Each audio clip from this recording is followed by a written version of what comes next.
राम राम साहब।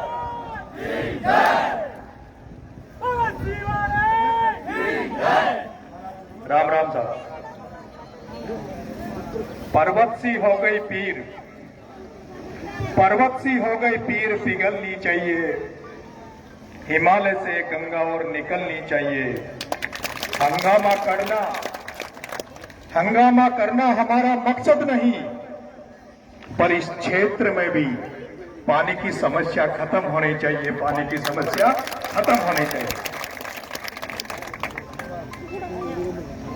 सबसे पहले तो संत दाऊदयाल आश्रम के सानिध्य में जो आपने भंडारा किया है, उस भंडारे में जो भी आयोजक कमेटी है, आयोजन करता है, संत महात्मा है, आलूदा पंचायत के लोग हैं और आसपास के जो जनप्रतिनिधि और सभी लोग हैं, आप सबको मैं धन्यवाद देना चाहता हूं कि आपने कम से कम हजारों लोगों को, पूरे क्षेत्र के लोगों को एक जगह एकत्रित कर एक सामाजिक संदेश दिया है और इस संदेश के लिए मैं आप सबका धन्यवाद देना चाहता हूं।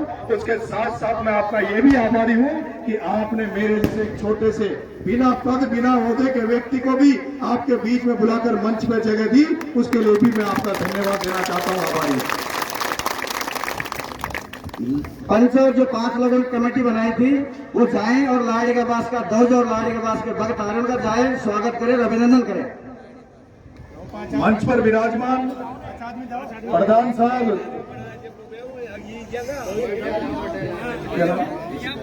आदरणीय ऋषि बेरवा जी, ईसी बेरवा जी, भाई साहब जुगल जी, कई सारे पंच पटेलों का मैं नाम नहीं जानता। हम लोग आज आपके दौसा में एक मीटिंग लेने जा रहे थे और मीटिंग इस बात की थी कि एक आंदोलन यहाँ धीरे धीरे सुलग रहा है, धीरे धीरे चिंगारी का रूप ले रहा है। उस आंदोलन की रूपरेखा तैयार करने के लिए, उस आंदोलन को खड़ा करने के लिए आज दौसा में कुछ युवा साथियों ने, छात्र साथियों ने एक मीटिंग का आयोजन किया है।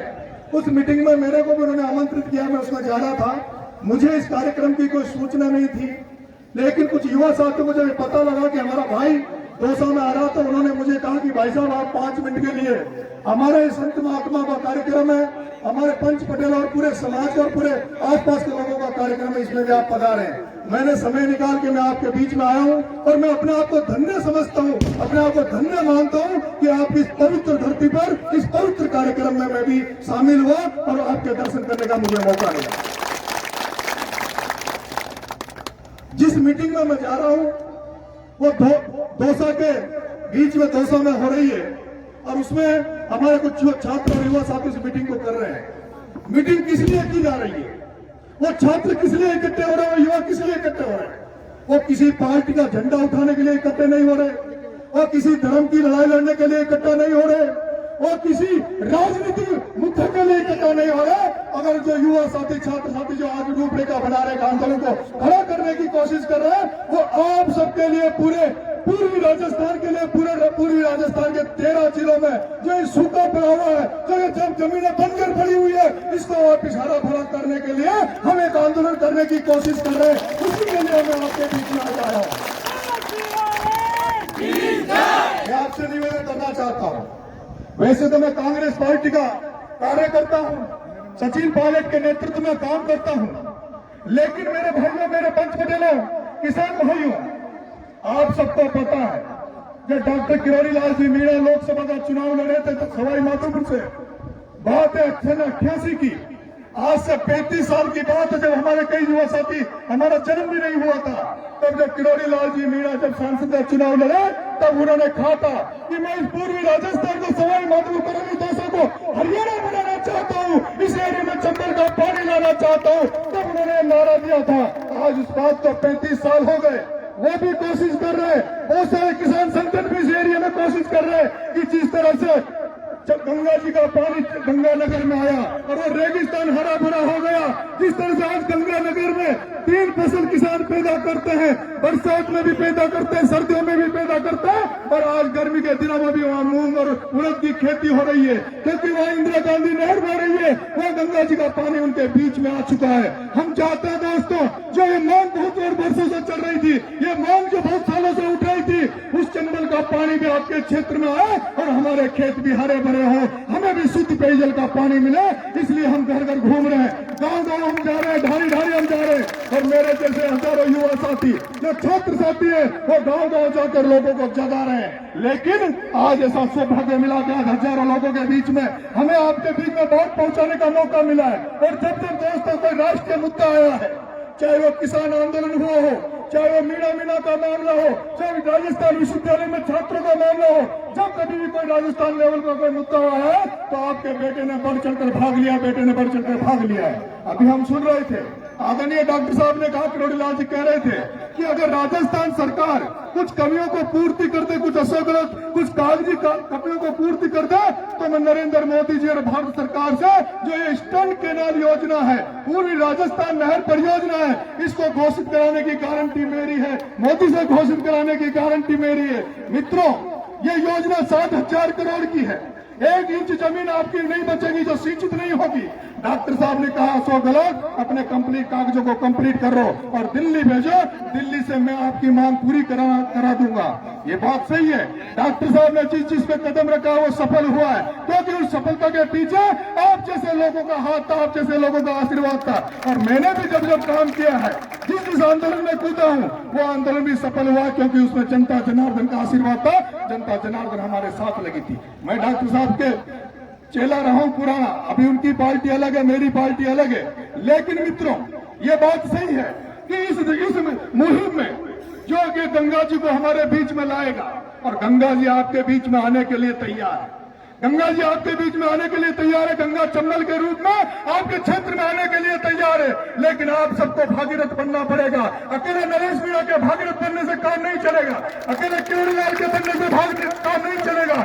हर व्यक्ति को, जो कांग्रेस में है, जो भारतीय जनता पार्टी में, जो बसपा में, जो सपा में, सोतो जात को, यहाँ के गुजरों को, यहाँ के मीणाओं को, यहाँ के मानी समाज को, यहाँ के दलितों को, हर वर्ग को साथ लेकर इस गंगा को लाने की जरूरत है। हम आपसे आह्वान करते हैं कि आप हमेशा हमारे इस आंदोलन में सहयोग करेंगे, क्योंकि आप अब तक पार्टियों में कई बार सभाओं में गए होंगे, लेकिन हम किसान की लड़ाई लड़ रहे हैं, और इस किसान की लड़ाई में अगर आप हमारा साथ देंगे तो 100% हम सफल होंगे। यह मैं आपको विश्वास देकर जा रहा हूं। मैं आपसे यह भी कहना चाहता हूं कि हम जल्दी कुछ युवा साथी, छात्र साथी जल्दी एक रैली की घोषणा करने वाले हैं। वो रैली हम जयपुर की धरती पर करेंगे, और वो रैली ऐसी रैली करेंगे जिसकी हुंकार अशोक के कानों से होती हुई, विधानसभा से होती हुई सीधी नरेंद्र मोदी के कानों में जाए, सीधी संसद में जाए। चाहे कमियां कांग्रेस की सरकार की हो, चाहे कमियां मोदी की हो, हमें किसी से कोई मतलब नहीं है। हमें सिर्फ इस एरिया में पानी चाहिए, पूर्वी राजस्थान में पानी चाहिए, और उसमें आप सबका सहयोग चाहिए, आपका आशीर्वाद चाहिए। और मैं आपसे कहना चाहता हूँ, जो इस आंदोलन में कूदे, आने वाले समय में चुनाव भी आएंगे, पंचायत राज के चुनाव भी आएंगे, उन्हीं जनप्रतिनिधियों का साथ देना, उन्हीं लोगों का साथ देना जो इस आंदोलन में, इस पानी को लाने की मुहिम में साथ आए, उन्हीं का आप साथ देना। इसी आह्वान के साथ आपको मैं बहुत बहुत धन्यवाद देना चाहता हूँ कि आपने मुझे बुलाया, मुझे याद किया। धन्यवाद। जय भारत। धन्यवाद जी नरेश। जब भी मैं कोई आंदोलन करता हूँ, तब लोग कहते हैं लाठी चलवा देगा, गोली चलवा देगा, मुकदमा लगवा देगा, जेल भिजवा देगा। तो मेरे भाइयों, किसानों, आंदोलन कुर्बानी मांगता है, आंदोलन कुर्बानी मांगता है। इस देश को आजादी मिली, हजारों लोगों ने अपना बलिदान दिया, अपने घर बार छोड़े। इस देश में हम अभी थोड़े दिन पहले किसान आंदोलन हुआ, किसान आंदोलन में 700 किसान शहीद हुए, तब जाकर केंद्र सरकार झुकी और वो किसानों की जीत हुई। आपको पता है, इस क्षेत्र में गुर्जर आंदोलन हुआ, कर्नल साहब के नेतृत्व में जो आंदोलन हुआ, उसमें हमारे 73 गुर्जर वीर शहीदों ने अपना बलिदान दिया, और उसकी देन है कि आज वो कर्नल साहब का सपना पूरा हुआ, गुर्जरों का आरक्षण आंदोलन सफल हुआ, और आज हजारों लड़के नौकरियां लग रहे हैं। आपको पता है, आंदोलन कुर्बानी मांगता है। अगर इस आंदोलन में कुर्बानी लेनी पड़ी, इस आंदोलन में बलिदान देना पड़ा, तो आपका बेटा सबसे आगे रहेगा, गोली खाने के लिए भी आगे रहेगा, लाठी खाने के लिए भी आगे रहेगा। लेकिन मैं आपसे कहना चाहता हूं कि इस आंदोलन में जो भूमिका निभाओ वो करोड़ों की भूमिका निभाओ, डरने फड़ने की भूमिका निभाओ, सरकारों से टकराने की भूमिका निभाओ। अगर आपने सरकारों से टकराने की हिम्मत जुटा ली, आप 1 इंच जमीन के चक्कर में अपने भाई भाई को मार देता है। छोटे छोटे गांवों में छोटे छोटे मामलों को लेकर 307, 302 के मुकदमे लगवा लेते हो। ये 3.5 करोड़ लोगों का मामला है, 3.5 करोड़ लोगों से जुड़ा हुआ मामला है। अगर 3.5 करोड़ लोगों का भला हो और मेरे जैसे 10-20 युवा शहीद भी हो जाए तो कोई चिंता की बात नहीं है। इसलिए आप तैयार हो जाओ, लड़ाई आर पार की लड़ेंगे, लड़ाई जयपुर से लेकर दिल्ली से लड़ेंगे। जय हिंद, जय भारत।